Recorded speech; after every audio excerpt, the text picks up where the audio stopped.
People are calling Ubers instead of ambulances to take them to the hospital because it's so much cheaper. So this rideshare driver in Texas purchased a siren to put on top of his car so that when people call him to go to the hospital, he can get that woo woo woo going to help clear traffic. It was working perfect until a police officer pulled him over and said, "Hey, you're impersonating an emergency vehicle." And he's like, "I am an emergency vehicle. If we don't get him to the hospital, he's gonna lose his leg." And the cop's like, "I don't believe you, buddy." And he's like, "Take a look in the back seat. I got a guy back here who Texas chainsaw massacred his own leg." Unfortunately, when he woke up from surgery, the guy no longer has two legs, and the surgeon came in and said, like, "Man, if the ambulance would have got here a few minutes sooner, I could have saved your leg." And he's like, "I didn't take an ambulance here." And surgeon's like, "What do you mean?" And the patient's like, "I was on my way here in an Uber, and we were gonna make it in time, but then Walker Texas Ranger pulled us over and stopped us." And the surgeon's trying to talk to the patient, but the guy's not listening. He's just on his phone, and the surgeon's like, "What are you even doing right now?" And he's like, "Well, even though this is the Lone Star State, I gotta give that Uber driver a 5-star review because he almost got me here in time."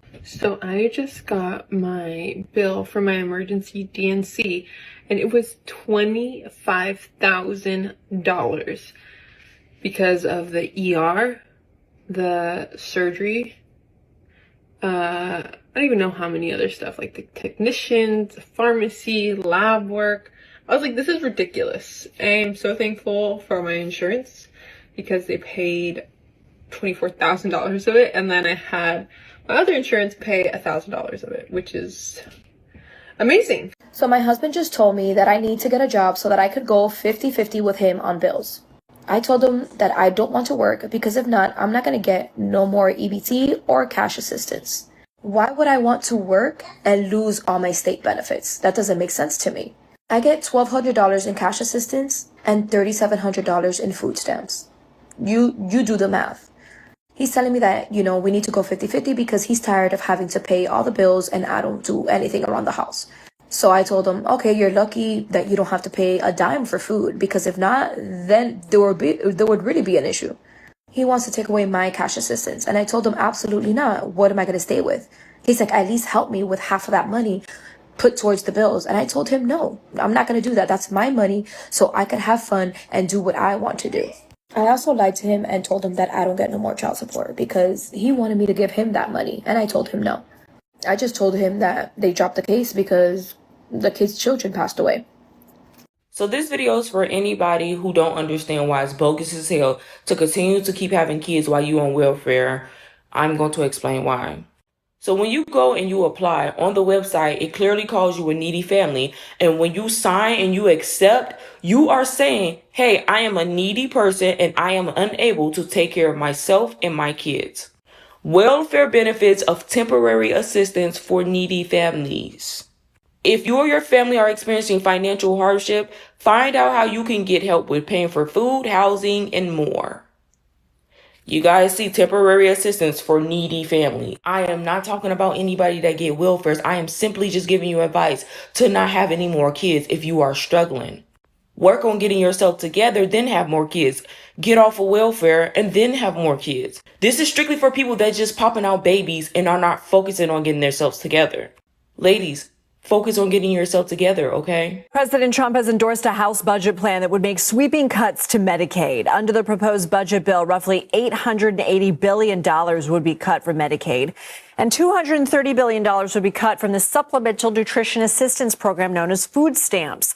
The president's endorsement on social media came just hours after he said he would not touch funding for programs like Medicaid, which provides health insurance for Americans with limited income. Dr. Celine Gounder joins us now. She's a CBS News medical contributor and editor-at-large for public health at KFF Health News. So, doctor, what more can you tell us about who Medicaid serves? So Medicaid covers people who are low income, so low income households. It also covers pregnant women, children, and people with disabilities. And about 1 in 5 Americans are covered by Medicaid. So it really does account for a huge proportion of health insurance coverage. And to go even further, almost half of kids are on Medicaid. About 40% of all pregnancies are covered by Medicaid. So it's a really important program for women and children. Imagine being on government assistance for 30 years and then being cut off. What do?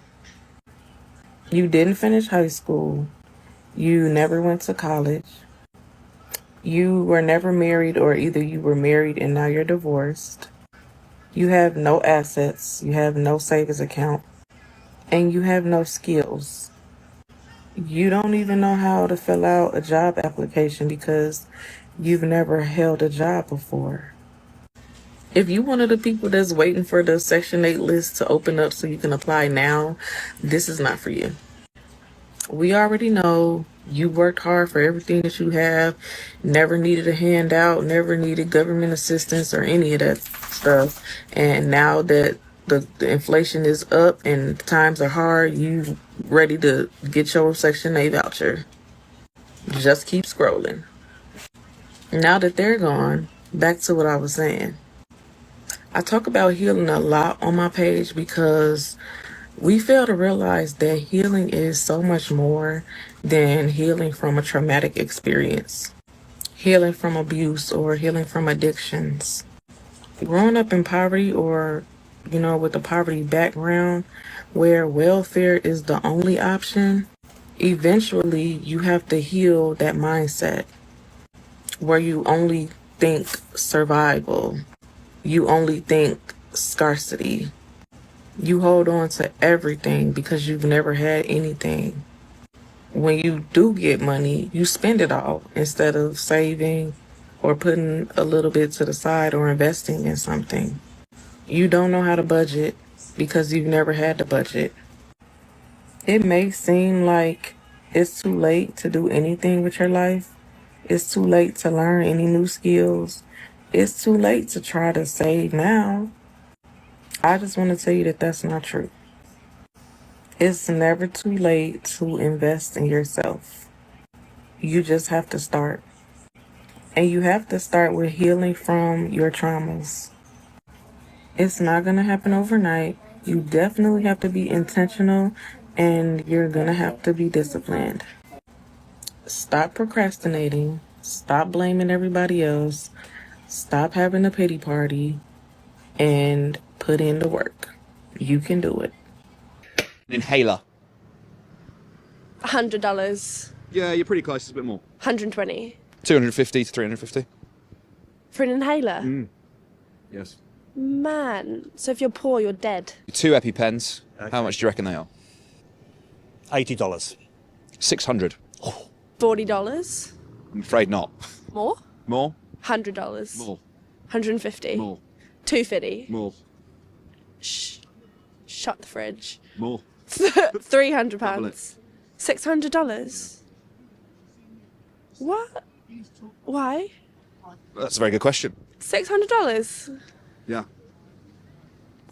Cost of childbirth. Jesus. 50 grand, something ridiculous now? Yeah, see, I've blown the figures up on your head now, haven't I? Because they're larger. It's the highest, generally speaking, is about 30 grand. Okay. Is that reasonable? You haven't? Not reasonable at all. It's just like now we're on a benchmark. 100? 200? Dollars. Yeah. The average is about 10 grand. It can go up to 30,000. 10 grand for a baby. Yeah, well, I guess. How much is your child worth? Yeah. What, is that like the same everywhere? Yeah, the average is about $10,000. Yeah. That's mad. Oh no, thanks. Do you want to hear something crazy? So I have to pay $1,500 a month for health insurance. That's just kind of like the open marketplace cost because I work for myself, so I don't have like an employer healthcare or anything like that. And that's for me, my husband, and my daughter. So $1,500 a month, which I think is kind of expensive for healthcare, especially because we're all young, very healthy. Like we don't even smoke, we don't drink, like we're healthy people. I am popping babies out like Pez candy, so that it can be expensive. Anyways, one thing they don't cover is prenatal ultrasound, which is crazy to me because it's like, I imagine pretty standard prenatal care is like, you get a few ultrasounds. My health insurance said, no, you're on your own, which is a little annoying, but they're expensive. So my last one was $400, which is crazy to me. So anyways, I think I'm going to start getting like a pregnancy job. Every time I decide I want to have a baby, I'm just going to get a little random desk job so I can get employer healthcare. Because with my last pregnancy, I was on my husband's health insurance. It was like free. Not the actual labor. I think we ended up having to pay a couple grand, but like the actual appointments and like all that prenatal care, all the ultrasounds and everything, completely covered. I missed that. And the health insurance I had before that, I didn't have any babies when I had my own own job with a larger company, and they paid it, but I paid like $10 a month. That's how much my health insurance was, $10 a month. I missed that. $1,500 a month. Oh my God. Oh my God. So we are here in Austin, Texas at the Capitol building, waiting to testify on HB 3708, which is a bill that would require hospitals to screen all patients for financial assistance. If you didn't know, there is already a federal law in place that says that all nonprofit hospitals have to have programs that either discount or completely eliminate bills for patients who meet certain income requirements. However, unfortunately, because of the way that law is written, hospitals are required to have these programs, but they are not required to automatically apply patients for them. That means that patients are getting sent bills, they are getting sent to collections, they are getting sued, they are getting their wages garnished, all for bills that should have been written off by the hospital. They should have never existed. What are we doing for health insurance when we turn 26? I'm self-employed. My parents told me to look at plans, so I looked at plans, and why do I see 214 as the lowest option? I tell them that, and they're like, that's pretty normal, pretty good for pretty. I'm like, that doesn't even include dental or vision. They're like, well, you better keep looking. I make too much to qualify for like Medicare, Medicaid, whatever it is, so that's not an option. I have too many things wrong with me to go without health insurance. But seriously, like, what are we doing as self-employed people without, like, am I gonna have to go find a husband before July? Because that's what it's looking like right now. Just kidding. But genuinely, I will not be able to afford to live, okay? And don't tell me I'm living above my means, because I will live how I want to, but I need health insurance. And my insurance is so kind, they told me that they're cutting me off at midnight on my birthday. So if anyone has any suggestions, there's a certain coffee shop that I know provides health insurance for their part-time employees, so that's honestly a consideration at this point. I loved working at a coffee shop, and who cares? It would be extra money. But any other suggestions are definitely welcome at this point. There should be a law that if an insurance company denies your claim for a life-saving treatment, that they have to refund every single premium that you paid to them. Because if they can't save your life, then they shouldn't get to keep your money. Millions of people could lose their health insurance if Republicans follow through on cuts to Medicaid, which nearly 1 in 4 Americans rely on. That's 78 million people. But before we get into who exactly is covered, let's look at why Republicans are considering slashing hundreds of billions of dollars from the largest single insurer in the country. Both President Donald Trump and House Speaker Mike Johnson have promised not to touch Medicaid, at least for those they consider the most vulnerable.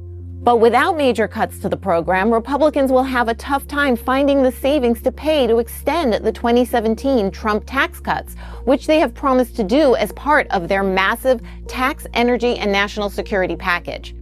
Medicaid provides health insurance to low-income Americans, but you may be surprised at just who is covered by the federal program. More than 2 in 5 children, or nearly 40%, are covered by Medicaid or the Children's Health Insurance Program. Medicaid also pays for 40% of births in the U.S. And Medicaid is a crucial safety net for older Americans, paying for the room, board, and care for more than 3 in 5 nursing home residents. Contrary to popular belief, Medicare generally does not cover long-term care. Many adults also became eligible for Medicaid through the Affordable Care Act. However, advocates fear that many recipients wouldn't be able to afford to go to the doctor if they lost their Medicaid. So if they got really sick, they could wind up at the emergency room, where the care is much more expensive and can sometimes come too late.